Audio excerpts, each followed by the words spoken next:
Hey, good afternoon, everybody. This is Peter Houston with the Great Lakes Islands Alliance.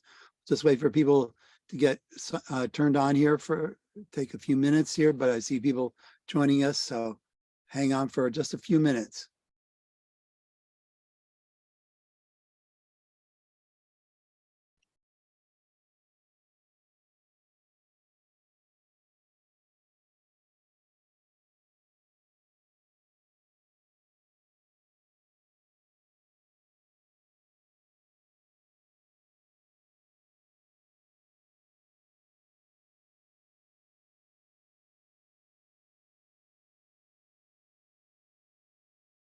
Hey Rob, I'm trying to make the toolbar across the top go away. We don't see it. We're not seeing it, Matt. Oh, you're not seeing that part of it. Okay, good.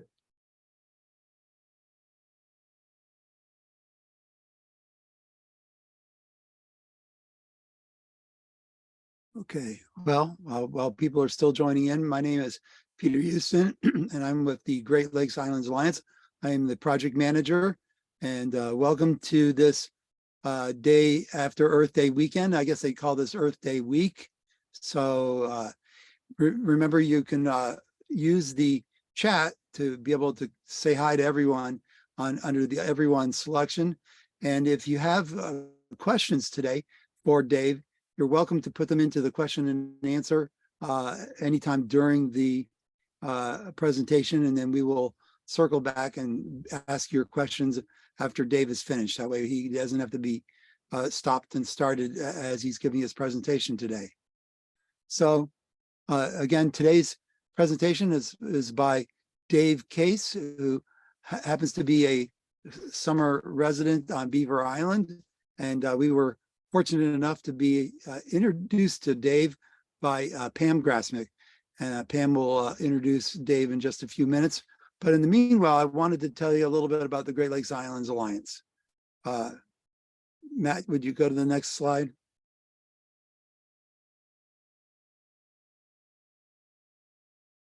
The Great Lakes Islands Alliance is a alliance of 20 islands with various members that some that are participate as individuals, and some that are part of the various groups, or maybe even a part of their local government. We really like to be able to let anybody who is interested become a member of the Great Lakes Islands Alliance. Our job is to help to facilitate conversations about problems and share solutions, and to be able to utilize the resources that we have with each other when a problem is presented. So the Great Lakes Islands Alliance continues to be able to provide information like this webinar today featuring Dave. And it's really all about being a conduit for the issues and the conversations that various islands need to have when they're looking for solutions about things that are important to them. Again, encourage relationship building. We foster information exchange, and we leverage resources to address the shared challenges and embrace opportunities. Matt, if you just want to slide back one there. Oh, there you go. Great. These are all of our member islands. We have, as I mentioned, we have 20 member islands in all of the Great Lakes and in Lake St. Clair, Harson's Island. We going from Madeline Island and Lake Superior all the way to the Howe and Wolf and Amherst Island in Lake Ontario. So the next slide. So again, what we do information sharing, and we try to connect the different people on islands. We do advocacy and influencing of issues. Most recently, we were involved in to provide information and a letter of support to Madeline Island. They're in the process of trying to purchase their existing ferry service. So we're really excited to see how that goes. And we have a lot of data and research that has been presented by various islands that you can find on our website, which is www.glialliance.org. And we continue to work on projects that have implications for all of our islands, including this year we're working on pollinators and pollinator gardens and how we can be able to connect the flyways and the migration of all of our islands. We have focus areas, of course, between environmental stewardship and socioeconomic well-being. That includes things like healthcare and childcare and looking for ways to be able to find affordable housing, ferry service, all the things that are critical to sustainable year-round living on an island. All right, Matt, you go to the last slide. Yeah, I'm going to go back to the the agenda. Overview of my for some reason my slides are there. We go. All right, there you go. So here's our agenda for today. We're doing this little welcome here about Aglia, and then we'll have Pam Grasmick from Beaver Island do an introduction, and then Dave will give his presentation. And at the end, there'll be about 15 minutes for questions and answers and a quick close. So we're really excited to have you here today. So I guess at this point, I would really like to be able to hand it off to Pam. Pam is from Beaver Island, and she has been incredibly instrumental in helping connect us to various issues, whether it's birding or pollinators or other environmental issues that have been key to, not just to Beaver Island, but to all the islands. So Pam, we're so happy to have you here today. Would you give a little introduction to Dave for us? Good afternoon from Beaver Island in Northern Lake, Michigan. My name is Pam Grasmick, and it is my pleasure to introduce Dave Case today for the Great Lakes Islands Alliance Lecture Series, titled The Nature of Americans and Implications for Great Lakes Islands. We're going to dive into how people associate with the natural world, our attitudes, perceptions, and experiences. Dave's going to share some results from The Nature of Americans. It's a national initiative to understand and connect Americans and nature. A little background on Dave. Dave began his career studying white-tailed deer on North Manitou Island for the Park Service. And so now 40 years later, he's become an islander here. And with the Manitous being 40 miles away, he lives on the south end, so that on a clear day, he's actually able to just see the North Manitou Islands on the horizon. And we're pleased that Dave has decided to make Beaver Island his home. I've been impressed with his thoughtful discussions when we have had to deal with the people side of wildlife management. So in 1986, Dave launched DJ Case and Associates. It's a company focusing on applying communication disciplines to wildlife conservation and environmental protection, anything from deer management to Kirkland warbler recovery. So with that, I will let Dave take the screen and help share with us some of this vital information that we all need.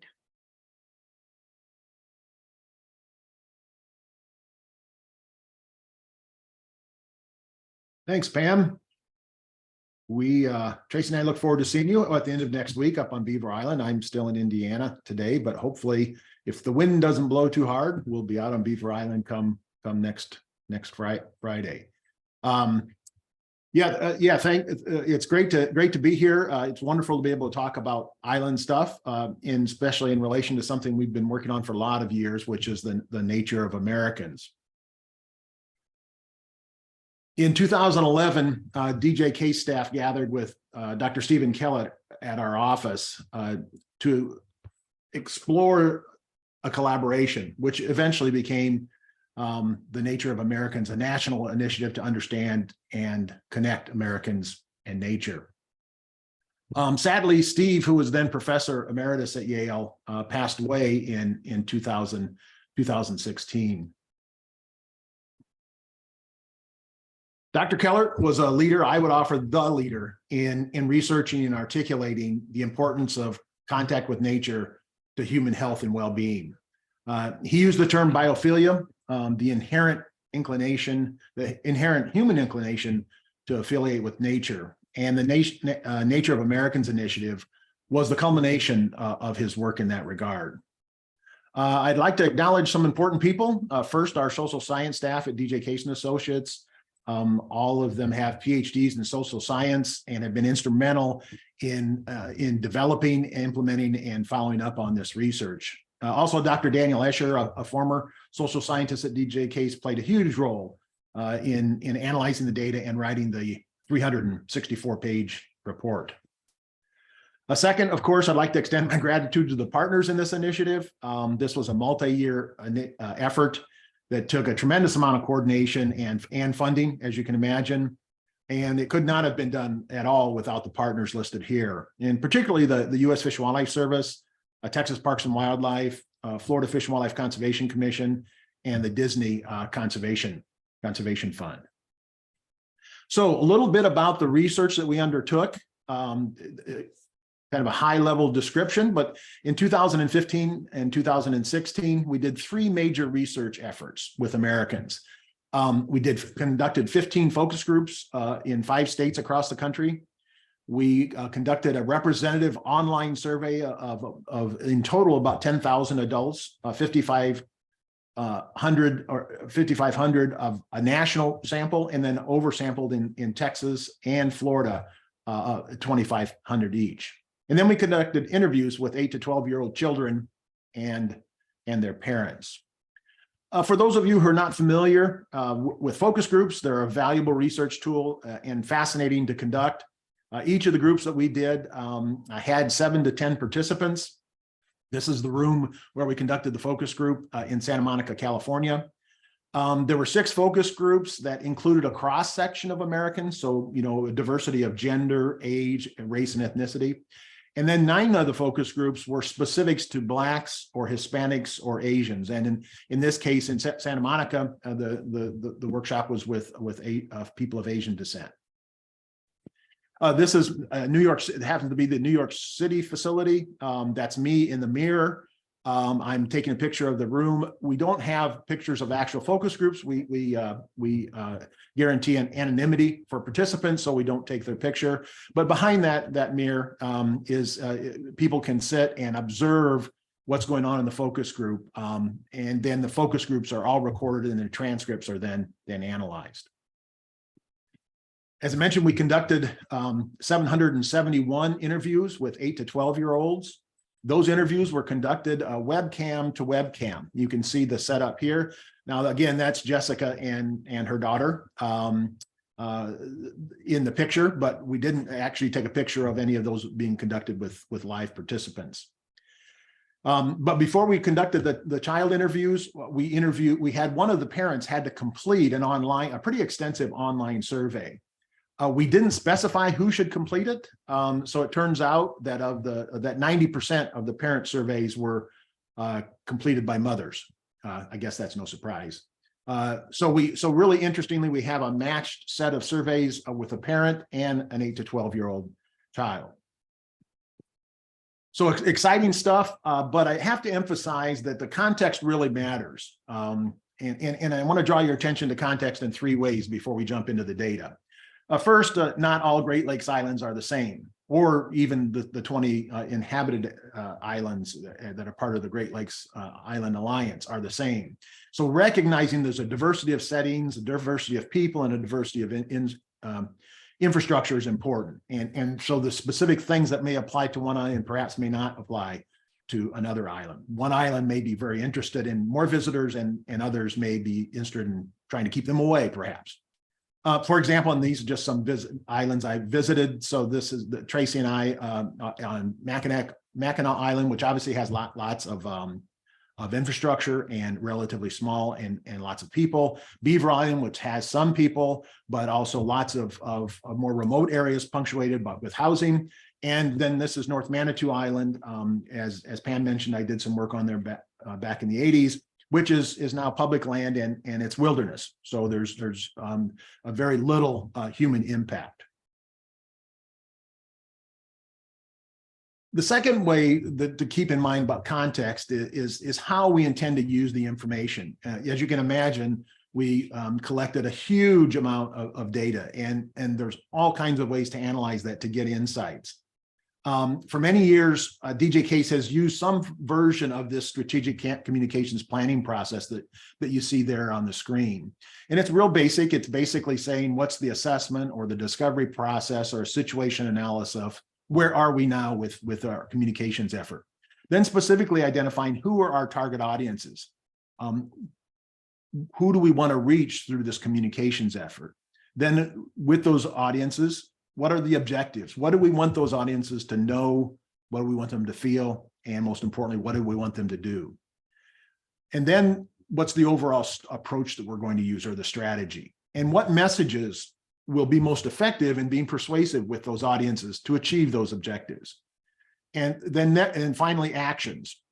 Of course, this is where a lot of us start when we think about communications. We start with, well, what do we need a website? What should the video say? That kind of thing. But the key to effective communication is accomplishing those first three things, those first three bullet points. So without having a sense of what you're trying to accomplish and who you want to communicate with, it can be difficult to determine how useful information might be. So in our experience, whether you call it human dimensions research or market research, what I'm going to cover today doesn't necessarily provide you with answers, but it provides insights to help answer the types of questions that you see here on the screen. The third thing I'd like to mention is, in terms of context, is the nature of Americans was asked of U.S. residents, and as I mentioned, they're both children and adults. But we don't have similar data for Canada. There's some related information, and you see a reference here to the 2012 Canadian Nature Survey.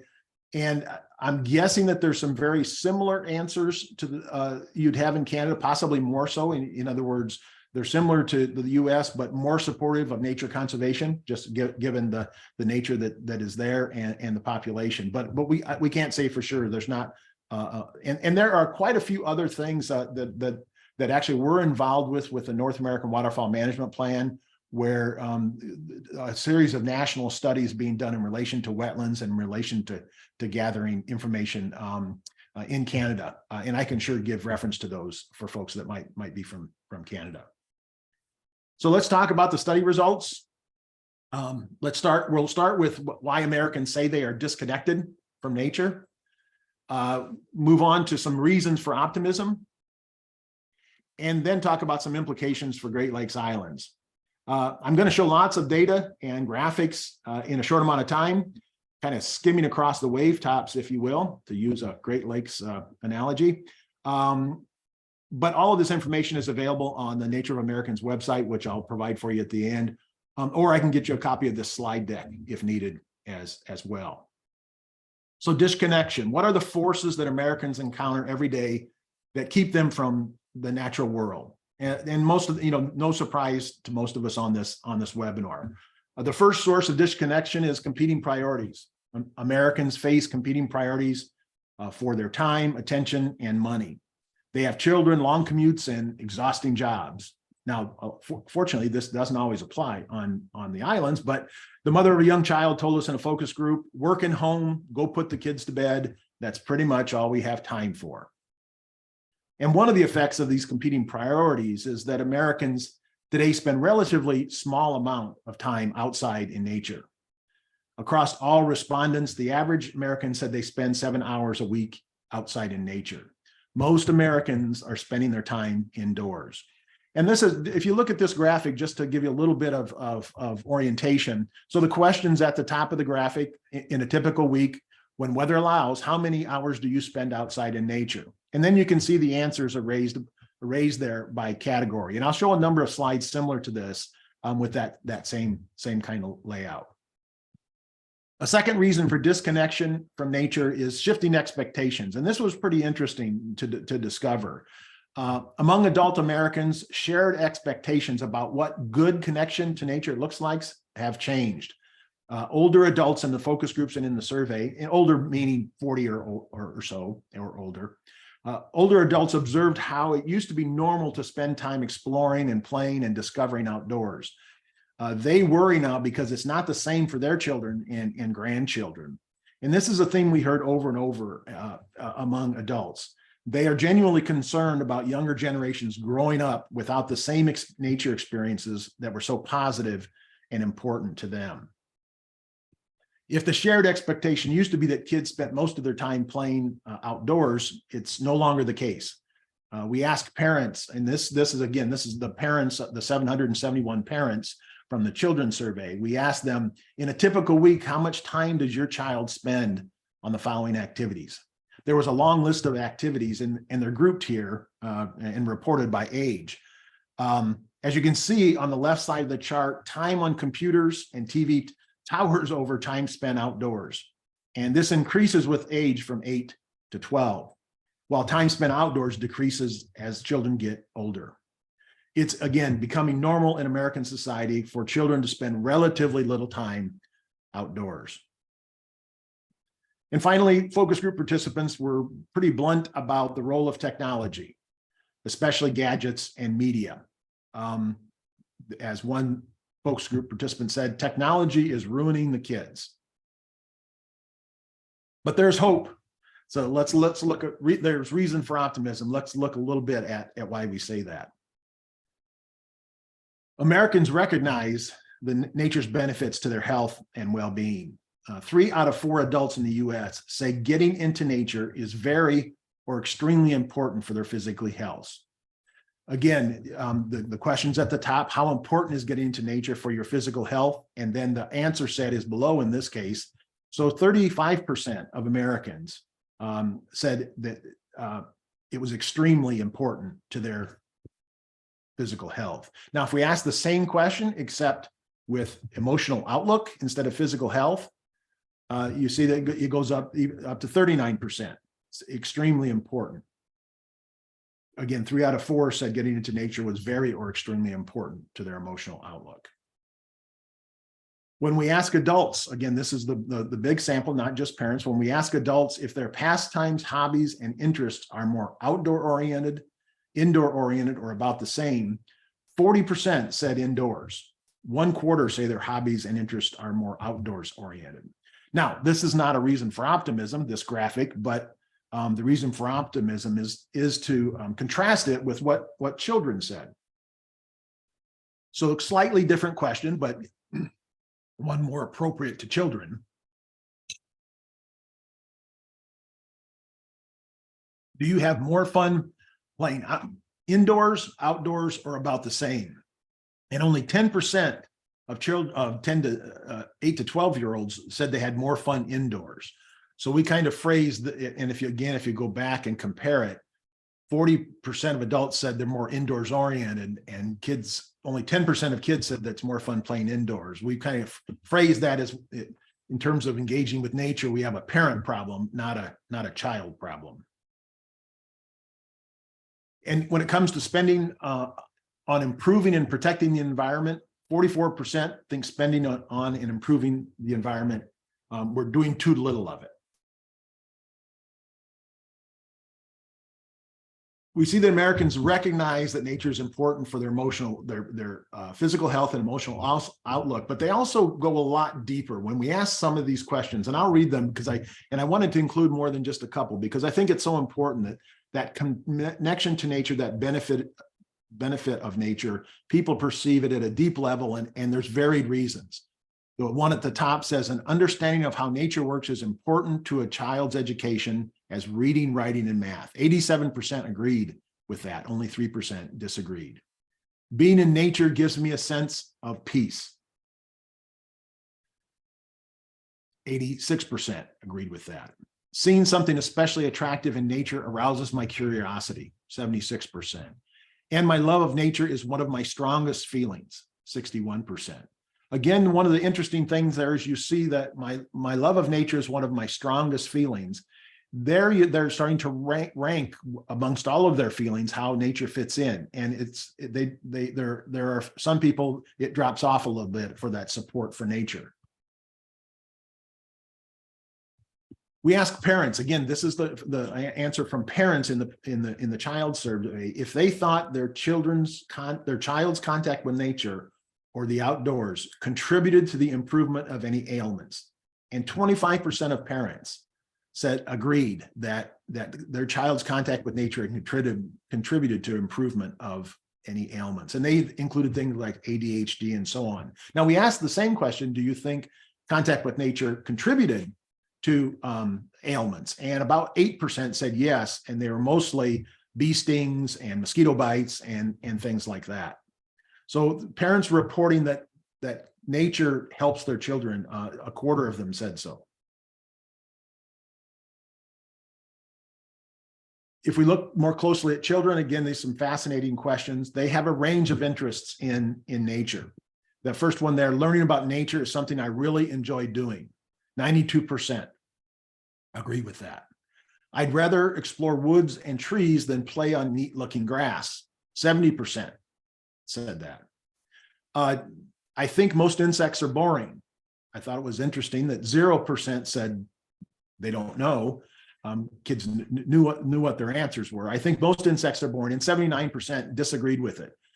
That was also helpful to see some negative responses. In other words, you wonder if children, as they do a survey, are just being agreeable and agreeing with everything. And this would tell you that no, they weren't. They think that they, in this case, were very strongly disagreed with that statement. I don't enjoy outdoor activities like climbing trees and camping. 81% disagreed. So lots of things have happened since 2017 when we did some of this research and when it came out. A couple of examples that to me are under this heading of reason for hope or reason for optimism. Just two examples I found out about just relatively recently I hadn't heard about was in November of 2020, Canada in British Columbia started a nature prescription program where healthcare professionals can encourage patients to spend time outdoors as a way to manage anxiety and improve mental health and mental and physical health. And in May of last year, 11 months ago, the first evidence-based nature prescription program was launched in Quebec to more than 45,000 health professionals. So what does this mean for Great Lakes Islands? Well, there's a lot to unpack here, as you can imagine, and lots of insights. There's a whole kind of mix of recommendations or observations or consideration. And what I tried to do based on my experience was to put together what I called implications. And I came up with 5 of them that I'd offer for your consideration. Great Lakes Islands are connecting with nature on steroids. Or if you wanted to say it another way, when it comes to connecting with nature, Great Lakes Islands check all the boxes. Now, I live on a Great Lake Island, as Pam pointed out, so it's no surprise that, and I really like nature and being in nature, so it's no surprise that I would say that. And yes, as we talked about, there is variation in Great Lakes Islands, but almost all islands offer a connecting with nature experience that is much more immersive than you're going to find on the mainland. They are remote by virtue of being on an island, but accessible in ways that many other remote nature destinations are not. If you think of a remote destination like the Grand Canyon or Yellowstone, these are much more accessible, but still have lots of the features and some even better features in terms of being away from everybody. And so islands have those that check all those boxes. So I know you'll be thinking of that as we go through some of these results. And I think that starts with and ends with water. The last few minutes or the last few hours of on a before you set foot on a Great Lakes Island requires floating on or flying over water. And right from the start, you have a unique, meaningful nature experience. Go back to the adult survey. How would you rate your interest in each of the following activities? Exploring the outdoors was the top. There were about 22 different activities that we listed. These are just a kind of some select few. Most of these things can be done on islands, most of the inhabited islands, maybe not the zoo and perhaps not hunting on many of the islands. But I would note 2 things. One is that this concept of exploring, it came up again and again. In some cases, it was part of the answer set like this was, but in the focus groups and in some of the written comments that people put into the surveys, this idea of exploring is really what for many people attracts them to the outdoors. You can explore inside a shop, you can explore inside a mall, you can explore inside of a city, but there's nothing like exploring in a natural setting. And that came out as a real strong motivator. The second thing I'd point out is swimming. The answer set for adults was a lot, some, or not at all in terms of their interest in each of the following activities. And swimming had a 36% that were had a lot of interest, and 42% that had some interest. So an interest in the water aspects. And kids' interest. It was interesting that swimming was the number one activity for children. And again, this is a shortened list. But I would add that other studies, and I could go through study after study of connecting with nature, but also studies of environmental issues, conservation issues, and water seems to emerge toward the top almost every time. And that can be water quality, water quantity, accessibility, consistently ranks up there at top. So islands, by definition, are about water, and especially in the Great Lakes. And so that's one of the reasons to realize the attraction as immersive nature. Great Lakes islands are social. Connection to nature needs to have a social aspect. The research was pretty clear on that. Nature's experienced alone is a powerful thing, but this is the exception, not the primary way that American adults and children experience nature. Americans are clear when they talk about their most memorable moments and their special places outdoors, they nearly always invoke other people, people who they care about, people who are familiar. Americans make time for nature when they have that social support, and do so when the activities involve their families and friends. We use the phrase, Americans want to be alone in nature together. Great Lakes islands are social, kind of, again, almost by definition. Getting to and from the islands, the transportation, is a social activity. Towns are small but welcoming, with a strong sense of community. And in part, it's just because that's the nature of people who live on islands and the nature of living on an island. I love this question. We asked this of the 771 children. Have you ever had a time outdoors that you will never forget? If yes, please tell me about that special memory and how it made you feel. And then I'll show you the word cloud. The word cloud basically takes out words like the and some of the pronouns and those kinds of things, and just focuses on the word count. And the more somebody says something, the more often a word is said, the bigger the word is. And you can see from this, have you ever had a time in the outdoors you will never forget? If yes, please tell me about the special memory and how it made you feel.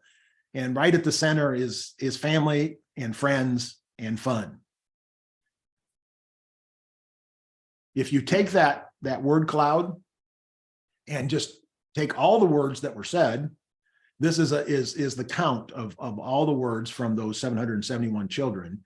In the most used. And I thought it was pretty interesting that if you read down through that, we went, time, me, there, camping, saw friends, fun, and family. To children, that's what nature is all about. But also related to social is safety. Surprised by this question.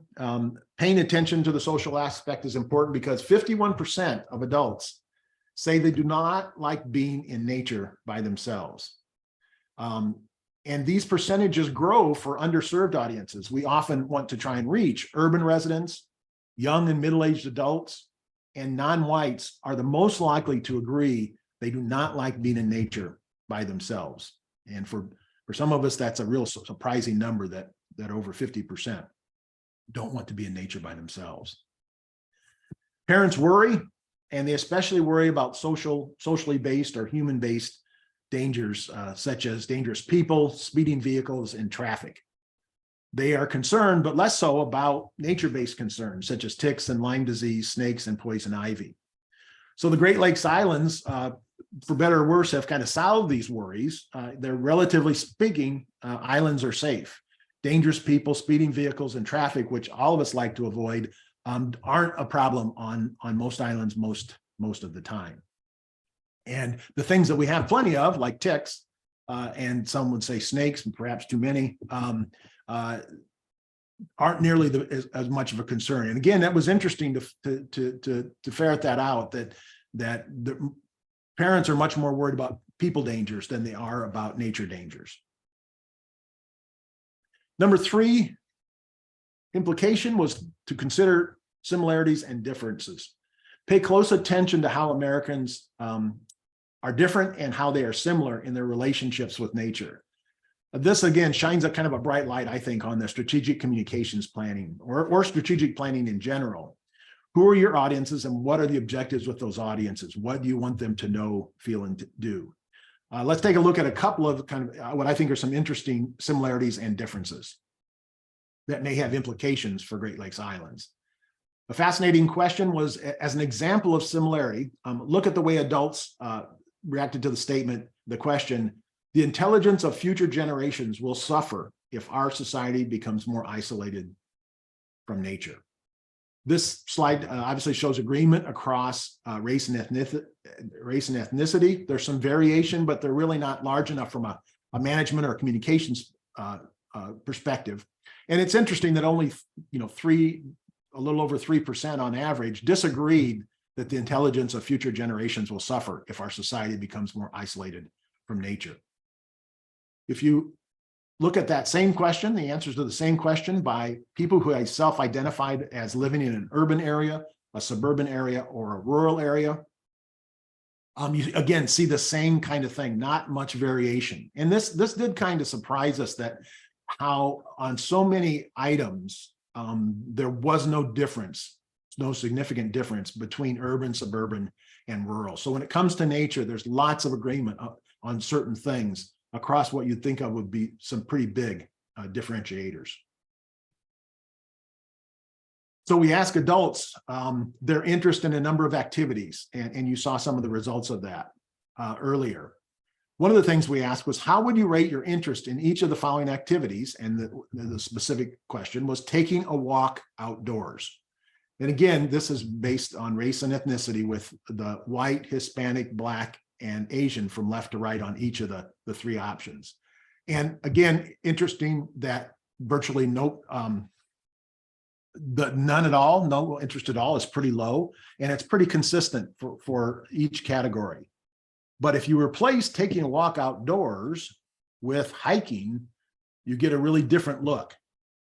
So same question, just hiking versus taking a walk outdoors. Now, a lot of us would say, well, it's the same thing, but clearly for the Americans, they don't see it that way. If you look back here, none at all down low, under 8% or lower. And it jumps to the lowest of 19, and for Blacks up to 43%, no interest at all in going hiking. So I think that points to the importance of the activities you offer and how you want to promote those activities and how they are named or branded, if you will. 3 out of 4 agreed that we need to increase the number of programs available to enjoy nature, the outdoors, and wildlife. And if you look at those, combine them, the strongly and the somewhat, about 76% of Americans somewhat or strongly agree that we need to increase the number of programs available for Americans to enjoy nature, the outdoors, and wildlife. But let's look at that through a political lens. We had asked people about whether they consider themselves conservative or liberal, and also the political party question about whether they were Republican or Democrat. And you can see a little bit of variation, again, 76% for all Americans, but not very much, not as much as one might expect. We kind of referred to that as the united nature of Americans, that when it comes to conservation, when it comes to outdoor recreation, there's really an opportunity for a rallying point to build a sense of community around some of these issues that transcends the party lines or political philosophy lines. And this course was conducted in 15, 16, and 17, and boy, those political lines have been drawn even harsher. And but I think this is still something that is really important to consider. Number 4 is to conserve nature. As Earth Day celebrations this past week remind us, the foundation for all life on Earth depends on nature, and more so for islands. As you try to balance the needs of nature and the needs of people to make a living and survive, I hope you keep your finger pushing a little extra on the nature side of that scale. What makes our Great Lakes Islands so special also makes them sensitive.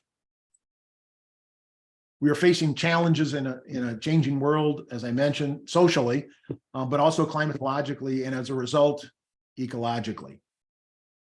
The margin for errors is just smaller on islands.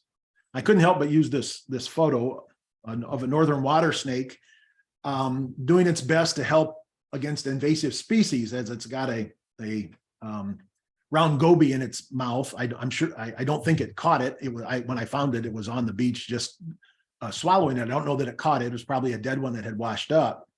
But if you look carefully, you can see some zebra mussel shells there underneath the snake.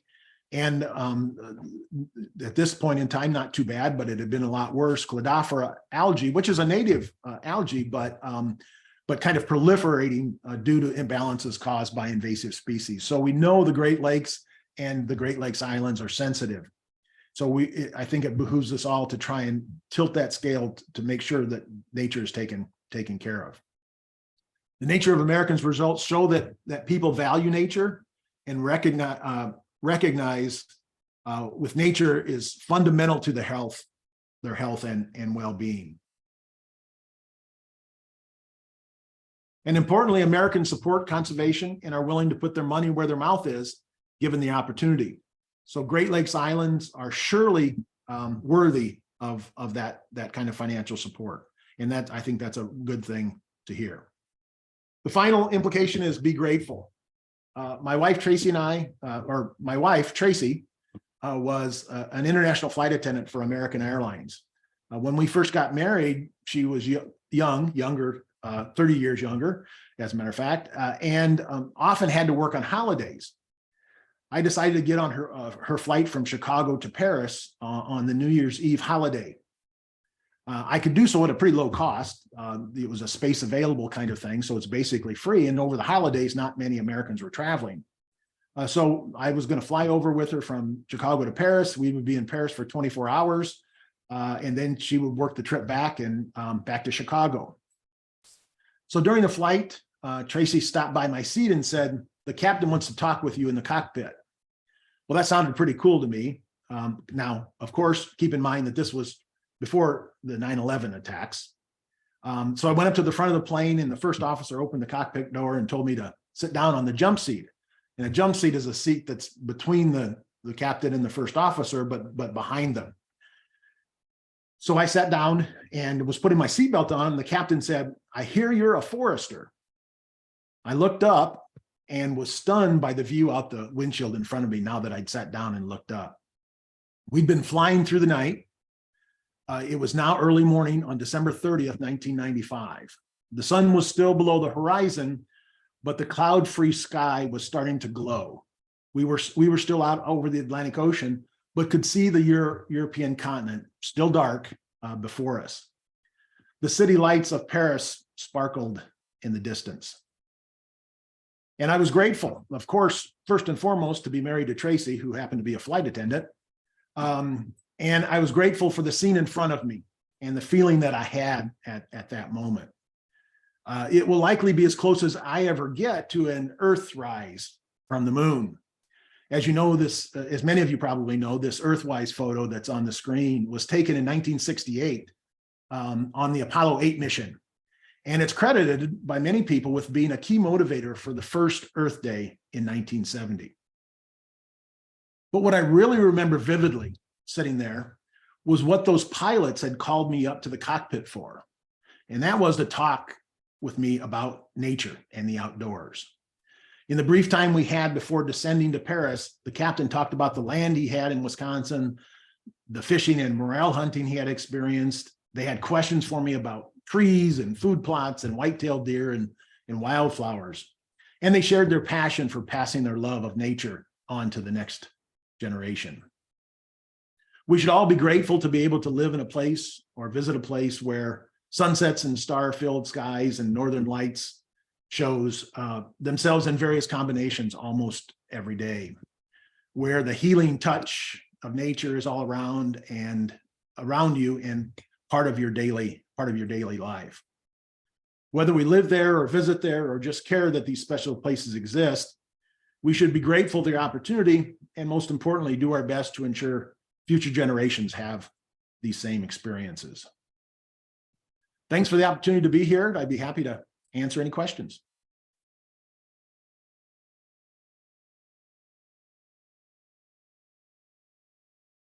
That was awesome, Dave. Thank you very much. I know that we've got a couple questions, and I think Matt's going to jump in here and ask you a couple of them.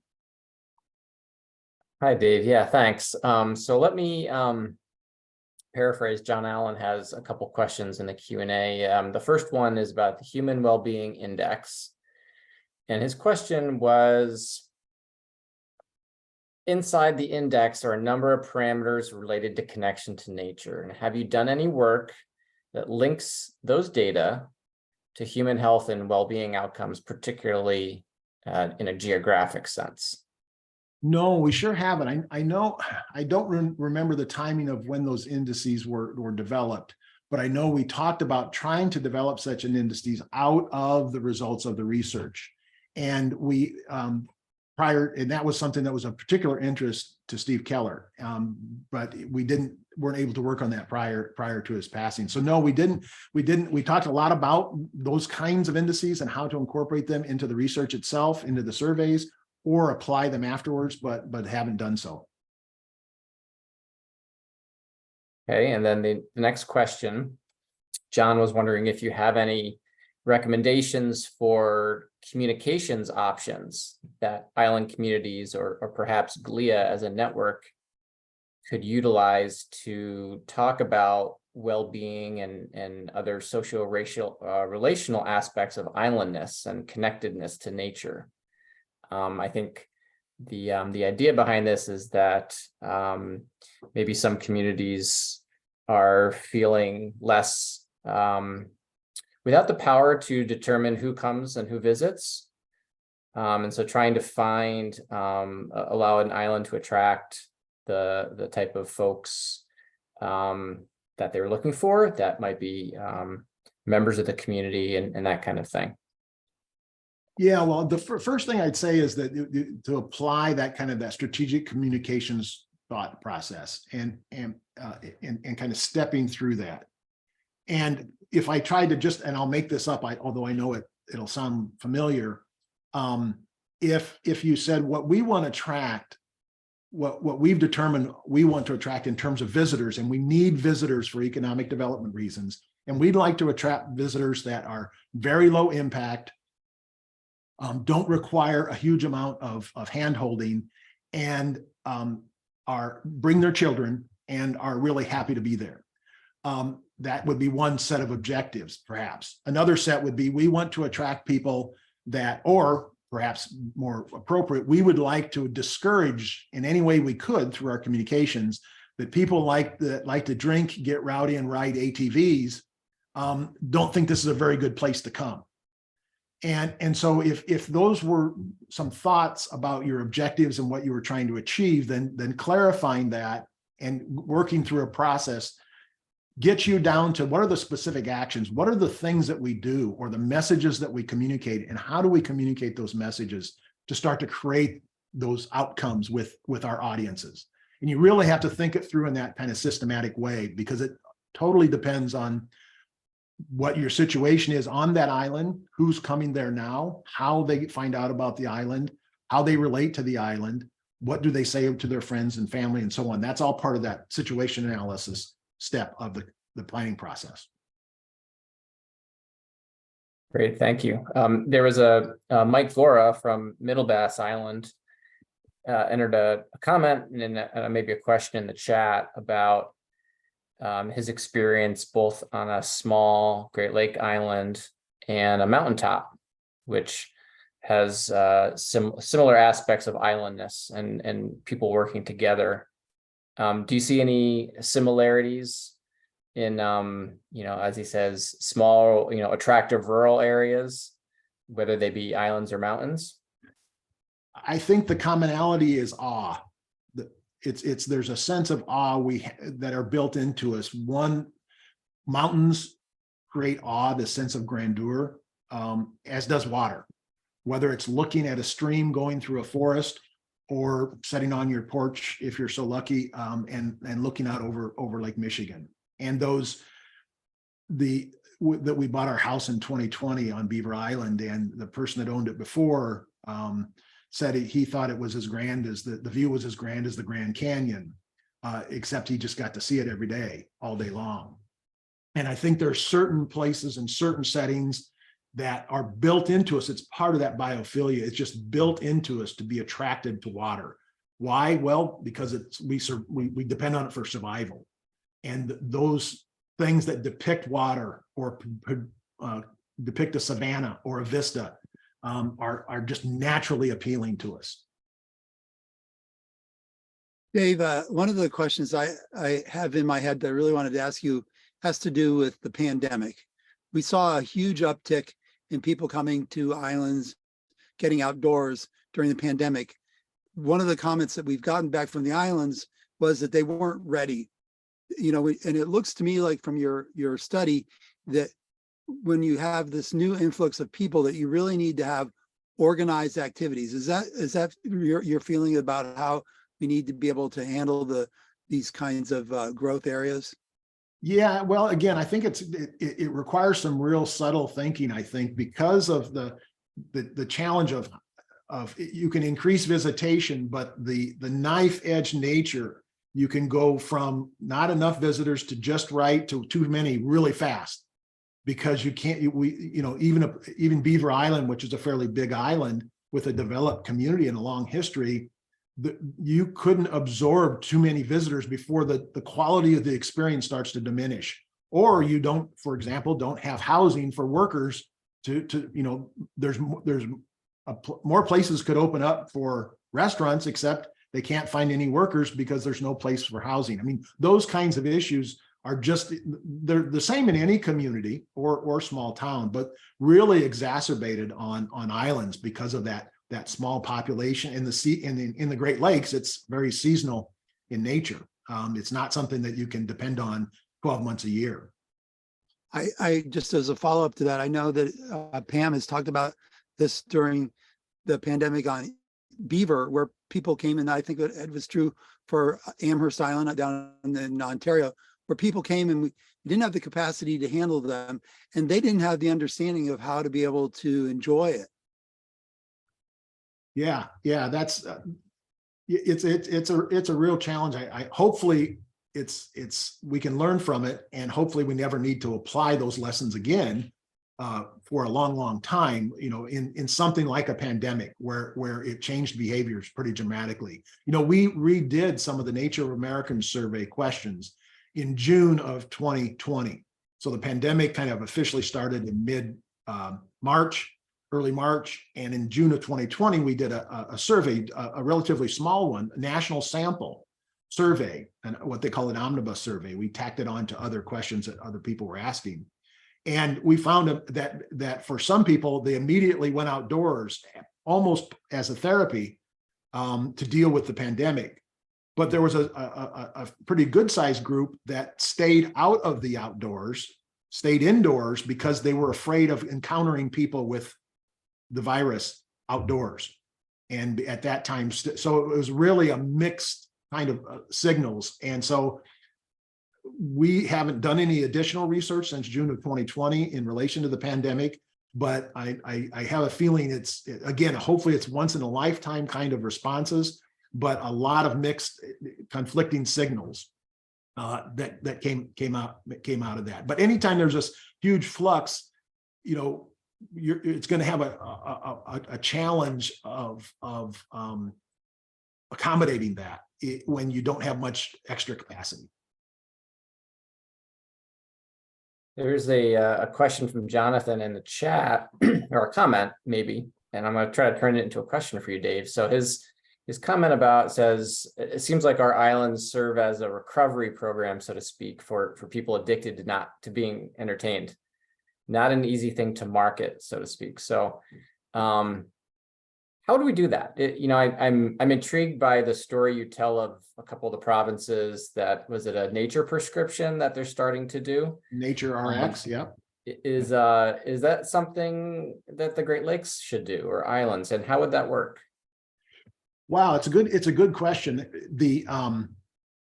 Yeah, I mean, marketing, the idea that nature helps deal with stress, it helps is well established. And so the extension, what you're seeing with these Nature RX, which in the US, the Park Service developed a Nature RX program that's expanded. They started about 10 years ago.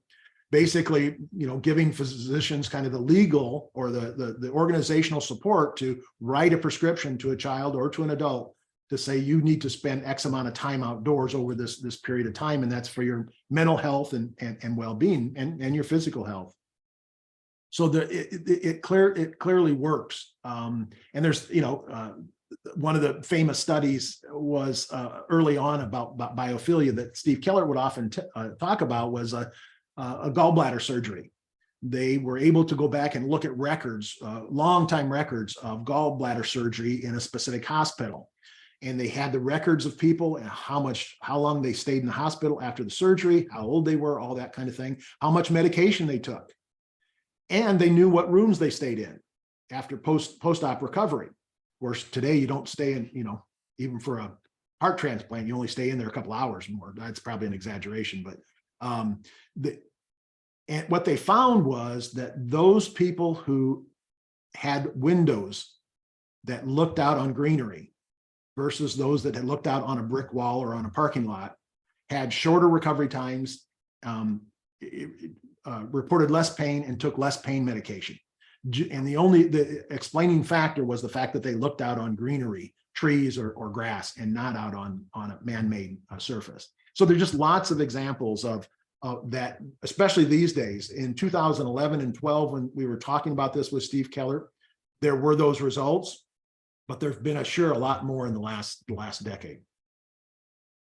Great. Well, we've only got a few minutes left. I had one more I want to ask.